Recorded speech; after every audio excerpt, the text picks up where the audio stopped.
like I want to talk about the roster building that the Eagles did because I've talked about this all season that they needed to address secondary last year, right? They go out and they draft Mitchell, phenomenal all season, up for defensive rookie of the year. They go and draft DeJean. Deep breath, Tom. The Packers could have had him, but it's fine. They go and they draft him, right? Defensive rookie of the year, has a pick 6 in the Super Bowl. Zach Bond, they didn't draft obviously, but like he's an acquisition, had a phenomenal year. I know they kicked the Packers' ass twice. He had a phenomenal game. And just to see the pieces that they have assembled over these years, and then getting Saquon, of course, putting it over the top, the guy who's been making that offense go. And talking about Scooter real quick, all love, of course, but Scooter was talking about this on Clickbait a couple weeks ago about, the Eagles, they're not really beating anybody in the AFC, blah, blah. And I was like, well, what about the Ravens? Because they beat the Ravens, right? And here, you just had a dominant defense punch Kansas City in the mouth. They talked to Travis Kelce. They talked to Mahomes afterwards, saying that they never played this badly this year, all of this year, and they just dominated the game. Like, this was just such a tour de force by the Eagles. They deserve to talk all their crap. They deserve to just let everybody know because they just literally stopped a three-peat, which a lot of people, including myself, go, well, Philadelphia is better on paper. But as you and I, it's the Chiefs, right? You can't, even again, at halftime, when they're shutting them out, you're still like, well, it's the Chiefs. They can come back. They're a second half team regardless. Yeah. And still, the Eagles didn't even allow them to sniff a lead. Dude, it was a masterclass of a Super Bowl. And a lot of folks did, it reminded them of Seahawks Broncos from a few years back because it was pretty much domination from the beginning. Yeah, I think I don't think the general public accepted that the Eagles were going to win until the third quarter. Yeah. Because I feel like the consensus was, this is just setting up for the Chiefs to have the biggest comeback in Super Bowl history. Sure. And if they would have done that, it would have gone down as the greatest Super Bowl victory by a team because of the comeback and because of what it meant, in terms of historical, the three-peat and all that stuff. But Philadelphia just didn't allow it. They were so physically dominant up front. And it's perplexing to me that the Bills couldn't take advantage of Kansas City the same way, where the Chiefs' offensive line was an issue all season long. Their tackles were kind of a revolving door. They finally, it felt like they shored it up by kicking Tooney out to tackle, and you're like, okay, maybe they kind of found a cohesive version that's going to work for them. But when you've got Jalen Carter, you have Jordan Davis. Those are two just really big bodies you got to account for. And then Sweat had an incredible game. Sweat was vicious off the edge. Nolan Smith was getting pressure.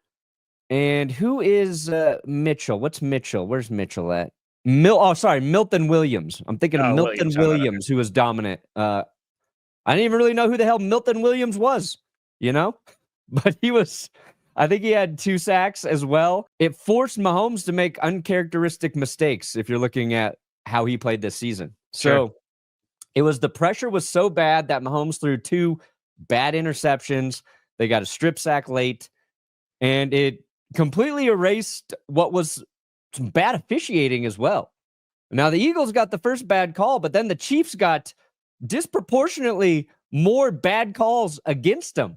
So that was the real superpower the Eagles had, was making the bad calls go against Kansas City, because the unnecessary roughness on McDuffie for jumping up and hitting Dallas Goedert, that was a weird call.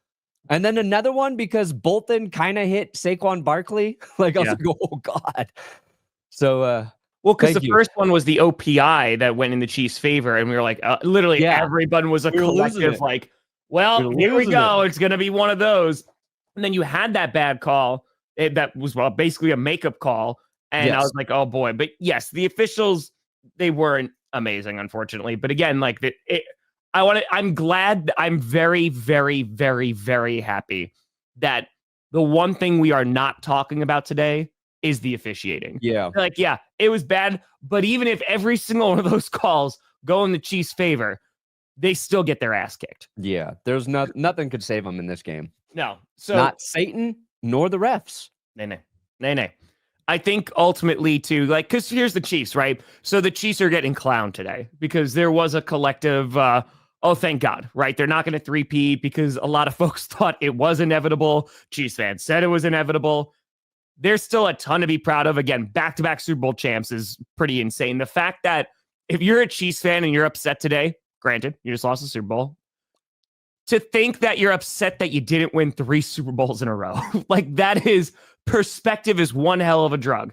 And again, I still think the Chiefs deserve a ton of credit because we talk about their offense and it was a different style of offense this year, even with the offensive line woes that they had.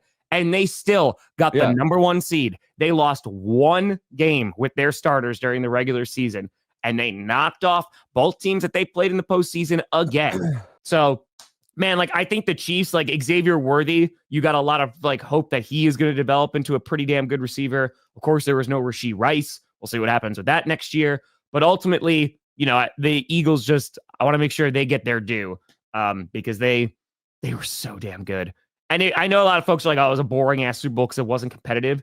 Seeing how dominant Philadelphia was, I was like, no, this is fun ass football. Yeah. Because like, especially in the trenches, they crushed it. I enjoyed that Super Bowl thoroughly, start to finish. One of the more enjoyable Super Bowls I have experienced. Maybe top 6.